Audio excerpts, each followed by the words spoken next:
संसद के बजट सत्र में प्रधानमंत्री नरेंद्र मोदी ने लोकसभा में राष्ट्रपति के अभिभाषण के धन्यवाद प्रस्ताव का जवाब दिया। इस दौरान उन्होंने विपक्षी पार्टी कांग्रेस पर जमकर अटैक किया। आदरणीय अध्यक्ष जी, यहाँ महंगाई को लेकर के काफी कुछ बातें की गई है। मैं जरूर चाहूंगा कि देश के सामने कुछ सच्चाई आनी चाहिए। इतिहास गवाह है, जब भी कांग्रेस आती है महंगाई लाती है।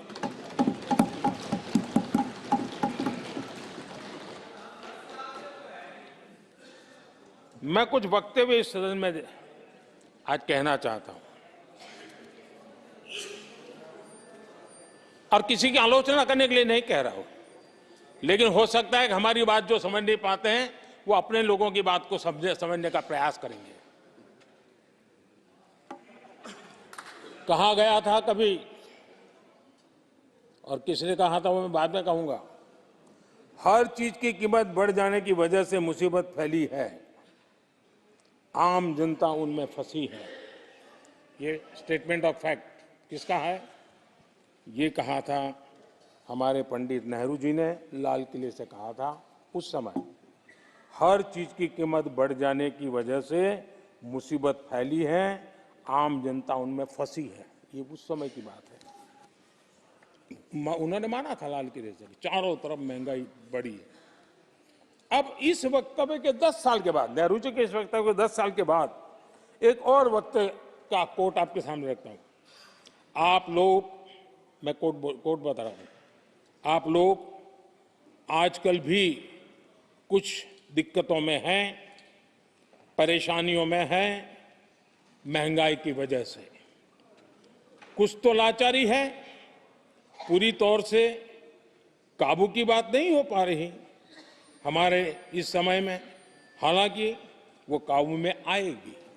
10 साल के बाद भी महंगाई के यही गीत कहे गए थे और ये किसने कहा था? फिर से ये नेहरू जी ने कहा था उन्हीं के कार्यकाल में। तब देश का पीएम रहते उन्होंने 12 साल हो चुके थे, लेकिन हर बार महंगाई कंट्रोल में नहीं आ रही है, महंगाई के कारण आपको मुसीबत हो रही है, इसी के गीत गाते रहे थे। आदरणीय अध्यक्ष जी, अब मैं एक और भाषण का हिस्सा पढ़ रहा हूं। जब देश आगे बढ़ता है तो कुछ हद तक कीमतें भी बढ़ती हैं। हमको ये भी देखना है कि जो भी आवश्यक वस्तु हैं उनकी कीमत को कैसे थामे। ये किसने कहा था? इंदिरा गांधी जी ने कहा था। 1974 में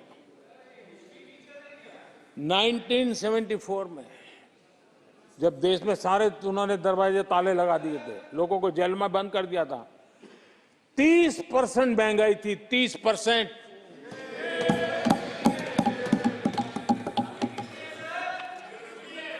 आदरणीय अध्यक्ष जी,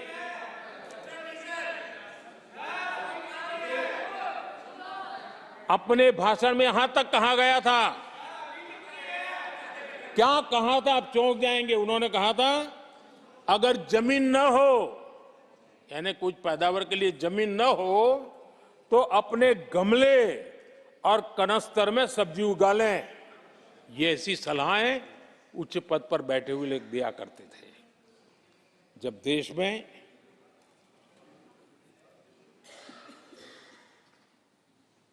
महंगाई को लेकर के 2 गाने सुपर हिट हुए थे हमारे देश में, घर घर गाए जाते थे। एक महंगाई मार गई और दूसरा महंगाई डायन खाए जा, डायन खाए जात है। और ये दोनों गाने कांग्रेस के शासनकाल में आए।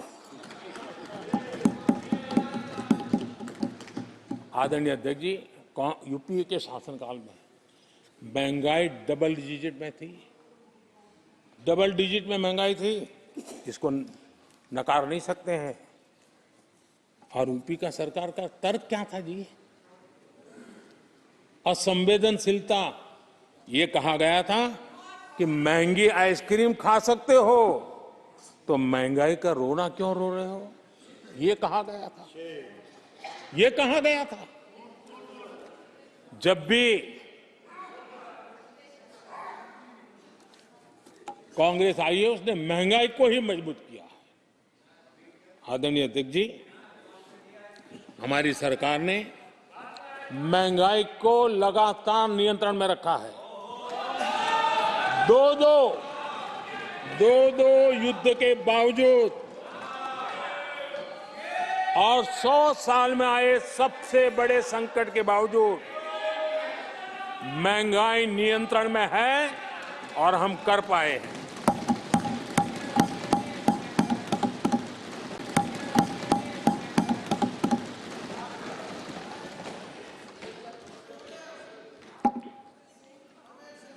आदरणीय अध्यक्ष जी, यहां पर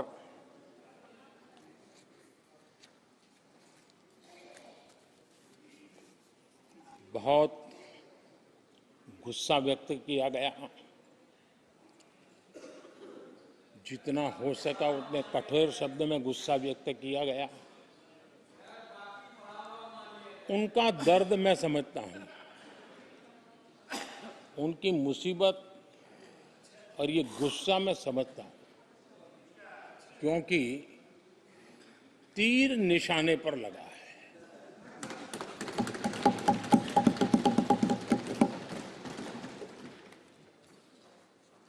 भ्रष्टाचार पर एजेंसियां एक्शन ले रही हैं, उसको लेकर भी इतना गुस्सा, क्या क्या शब्दों का प्रयोग किया जा रहा है। आदरणीय अध्यक्ष जी, 10 साल पहले हमारे सदन में, पार्लियामेंट में क्या चर्चा होती थी? सदन का पूरा समय घोटालों की चर्चा पर जाता था, भ्रष्टाचार की चर्चा पर जाता था, लगातार एक्शन की डिमांड होती थी। सदन यही मांग करता रहता था, क्या जा रहा है, तो लोग उनका देखिए,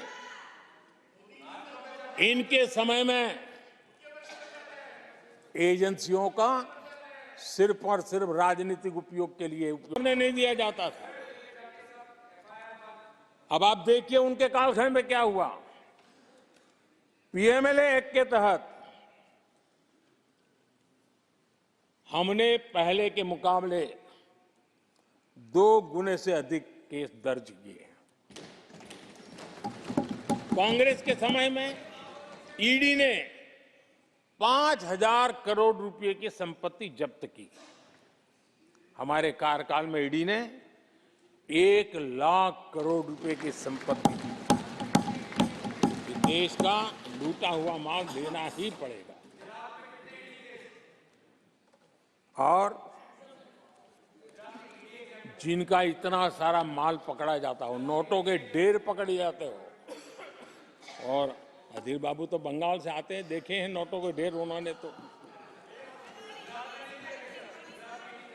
किस किस के घर में से पकड़े जाते, किस किस राज्यों में पकड़े जाते थे। ये देश ये नोटों के ढेर देख देख करके चौंक गया है। लेकिन अब जनता को आप मूर्ख नहीं बना सकते। जनता देख रही है कि किस प्रकार से यूपीए सरकार में जो भ्रष्टाचार की बातें होती थी, उसका टोटल 10-15 लाख करोड़ का रहा है, चर्चा होती थी। हमने लाखों करोड़ के घोटाले तो अटकाए, लेकिन उन सारे पैसों को गरीबों के काम लगा दिया, गरीबों के कल्याण के लिए। अब बिचौलियों के लिए गरीबों को लूटना बहुत मुश्किल हो गया है। Direct benefit transfer, Jan Dhan account, Aadhaar, mobile, उसकी ताकत हमने पहचानी है। 30 लाख करोड़ रुपए से ज्यादा रकम हमने लोगों के खाते में सीधी पहुंचाई। और अगर कांग्रेस के एक प्रधानमंत्री ने कहा था कि 1 रुपया भेजते हैं 15 पैसे पहुंचते हैं, अगर उस हिसाब से मैं देखूं तो हम जो 30 लाख भेजे हैं, अगर उनका जमाना होता तो कितना रुपया कहां चला जाता, इसका हिसाब लगाइए। 15% मुश्किल से लोगों के पास पहुंचता। बाकी सब कहां चला जाता। आदरणीय अध्यक्ष जी, हमने 10 करोड़ फर्जी नाम हटाए हैं। अभी लोग पूछते हैं पहले इतना आंकड़ा था, क्यों, कब हुआ? आपने ऐसी व्यवस्था बनाई थी जिस बेटी का जन्म नहीं हुआ उसको आपके यहां से विधवा पेंशन जाते थे। और ऐसे सरकारी योजनाओं को मारने के जो रास्ते थे ना, 10 करोड़ फर्जी नाम बंद किए। ये जो परेशानी है ना इन चीजों की है, क्योंकि रोजमर्रा की काय उनकी बंद हो गई है। आदरणीय अध्यक्ष जी, हमने